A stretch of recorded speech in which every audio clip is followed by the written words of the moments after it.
Today is Amavasya. Evil forces are out.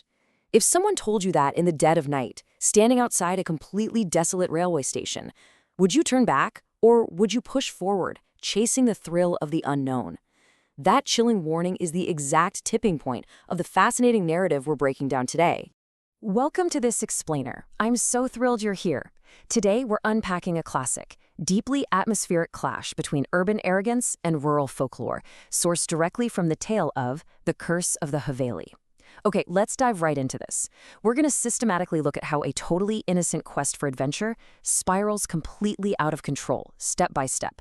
And as we go through, pay close attention to the choices our characters make, because, well, each one seals their fate just a little bit tighter. All right, starting with Section 1, the midnight arrival, Shivpur railway station. Our source paints a picture of this station well past midnight. It's totally empty, the wind is howling, and Mongol, a local auto driver, is waiting for his last fare, our two thrill seekers, Rohit and Karan.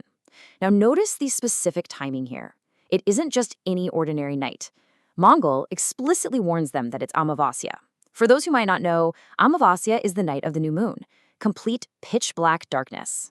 But in the context of this local village lore, it means something way more dangerous. It's believed to be the specific window when dark, powerful, and evil forces are unleashed and most active. Mongol is deeply respectful of this, but our city tourists, yeah, not so much. And this brilliantly illustrates the core conflict of our entire explainer. Just think about the stark contrast between these guys. On one hand, you have Rohit and Karan. They're seeking adventure, they want to defy fear, and they literally just view this quiet village as a playground for their adrenaline. On the other hand, you have Mongol. He's cautious, he profoundly respects the local folklore, and he holds a very genuine fear of Amavasya. It's the ultimate showdown between urban hubris and deeply ingrained rural wisdom. Mongol actually tries to refuse taking them to the local ruined Haveli, putting their safety right above his own paycheck. Moving right along to Section 2, Mangadal's dire warning, safety and superstition. So Mongol manages to convince the boys to delay their expedition, offering them food and shelter. But even amidst his warm hospitality, his face stays dead serious as he issues a dire warning. He tells them a story to prove he isn't just being superstitious, saying a villager once went there and was found unconscious near the crematorium. The absolutely crucial takeaway here is that there's precedent. The danger isn't just some abstract ghost story, it has physically harmed a local in the past. The Haveli itself is structurally ruined, sure, but it's the crematorium sitting right next to it that is the true epicenter of the villagers' terror.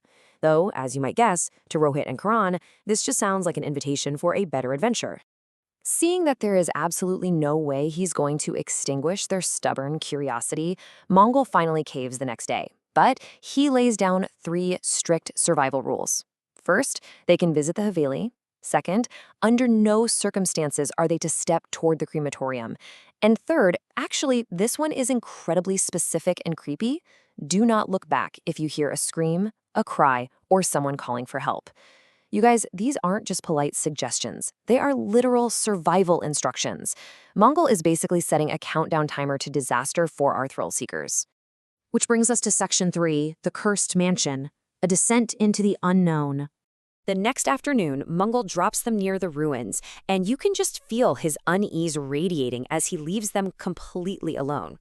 Now, pacing is everything in a suspense narrative. If we track their timeline, it's like watching a train wreck in slow motion. At 8 p.m. the previous night, they're safe at Mongol's. At 4 p.m. the next day, they depart. By 9 p.m., they're eating dinner inside a dusty room in the ruins, just joking about their grand adventure. But then we hit midnight, the witching hour, and right on cue, the absolute dead silence of the mansion is shattered by the first strange, unidentifiable animal sound. But let's actually rewind just a fraction to their arrival, because there were massive red flags they totally blew past. The source material notes that upon their arrival, the heavy main gate of the Haveli was already half open. It's almost as if the ruins were expecting them. Let me ask you, if you walked up to an abandoned, supposedly haunted mansion, and the door was just conveniently cracked open, would you turn back? I know I would. But Rohit and Karan, no way. They walk right in, climb the dilapidated stairs, and pick a dusty room on the upper floor to lay out their sleeping bags. And that triggers Section 4, the crematorium's dark secret, breaking the rules. Midnight strikes, and hubris meets reality when Karan decides to wander the pitch-black, decaying corridors entirely by himself.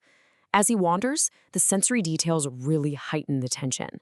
He comes across this bizarre, super creepy portrait hanging on a decaying wall, completely out of place for a ruin. He keeps walking, footsteps echoing, until he spots a narrow corridor. And where does this corridor lead? Directly toward the forbidden crematorium. Mengel's very first rule is actively being tested right now. Karan stops, remembers the warning, but his curiosity pushes him forward. He steps into the corridor. Looking out toward the crematorium grounds, which are bathed in this pale moonlight, Karan spots something. A white figure, standing completely still near a tree. Now, we all know the human brain tries to rationalize fear, right? Karan tells himself it's a prank, maybe a scarecrow, or just a trick of the light and shadows. He decides he needs to prove to himself that there's nothing to be afraid of. So, he walks closer. And here is the brutal climax for Karan. He steps close enough for his flashlight beam to hit the figure. What he sees completely paralyzes him. A face so horrifying, so twisted, that his brain simply short-circuits. His legs give out and he collapses, fainting right on the spot. And as his body hits the dirt, a booming, chilling laugh echoes through the silent night, shaking the very foundations of the Haveli. Meanwhile, back in the upstairs room, that massive laugh snaps Rohit awake. He sits up in the heavy silence, realizing Karan is gone.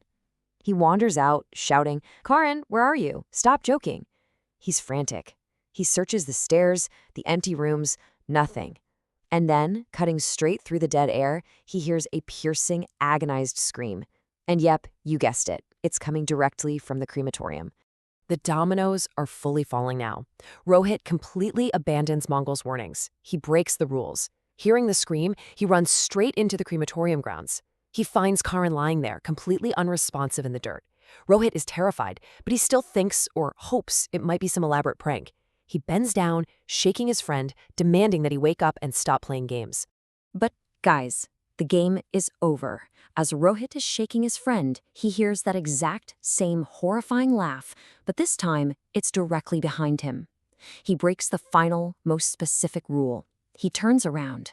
Standing right over him is the entity. A figure draped in white, scattered hair, and a deeply twisted, unnatural smile. The sheer terror of the sight drains every single ounce of strength from Rohit's body, and just like Haran, he loses consciousness, swallowed by the darkness. This brings us to our final act, Section 5, The Morning Rescue, The Cost of Hubris. The sun finally rises. When the boys fail to return, Mangal's absolute worst fears are realized, and he gathers the local villagers to march into the cursed grounds. A look at the grim reality of the aftermath shows us exactly where everyone stands. Mangal, acting as our voice of reason all along, finds them and is entirely vindicated. He was right. They carry the boys back. Karan eventually regains consciousness. He's completely traumatized, terrified, and immediately apologizes to Mangal for ignoring the village's wisdom. But then there's Rohit. Rohit remains completely unconscious, totally unresponsive to any attempts to wake him. He stepped the furthest into the trap, and he paid the absolute highest price for his thrill. The folklore wasn't just a fun, spooky story for tourists. It was a firm boundary line that they deliberately crossed. So I want to leave you with this final thought to ponder based on everything we've just unpacked today.